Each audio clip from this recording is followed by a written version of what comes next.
emirimu n'ebyentambula bisanyaladde mu kibuga Mbarara. Pulezidenti w'ekibiina ekya National Unity Platform Laba Kyagulanyi ssentamu amanyiddwa nga Bobi Wine bw'abadde atuuka mu kitundu kino ng'ono ekimututtewo kwetaba mu nkuŋŋaana ez'enjawulo mu nteekateeka gye balimu ey'okutalaaga eggwanga nga bezza obujja.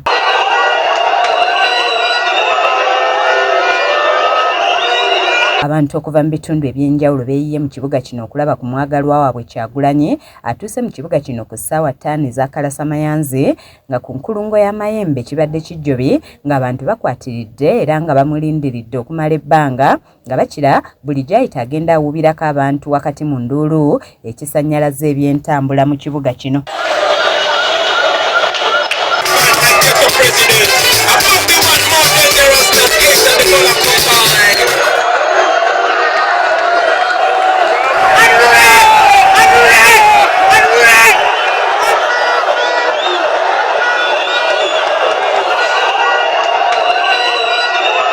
Poliisi ebaddewo okubawa obukuumi era nga bano bakira ebigenda mu maaso nabo babyota buliro nga tewabadde kanyoolagano konna nga bwe guzze guba mu bitundu ebirala era ng'oluvudde wano Kyagulanyi ayolekedde ku radio and digital okwogerako n'abantu b'e Mbarara.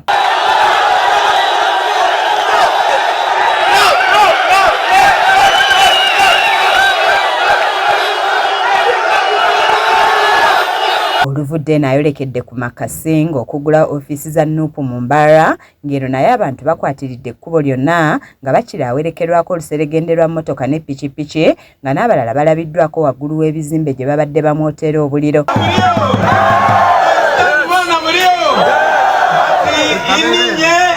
Kyagulanyi ssentamu musinguzi omuzina lya National Unity Platform no mwizina ly'abanyayuganda boona ninyigulawo edi office ya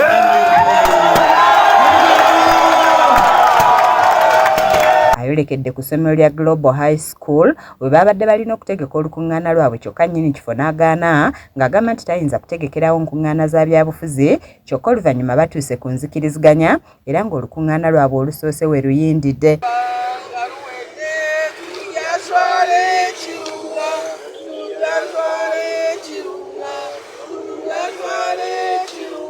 Anga n'abasasude twa entarinze contract mbu bajja kumpa ekifo nemba wa sente zange ne bampa risiiti yino wano ogiraba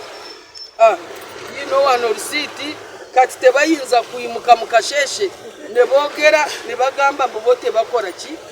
risiiti yino kola nako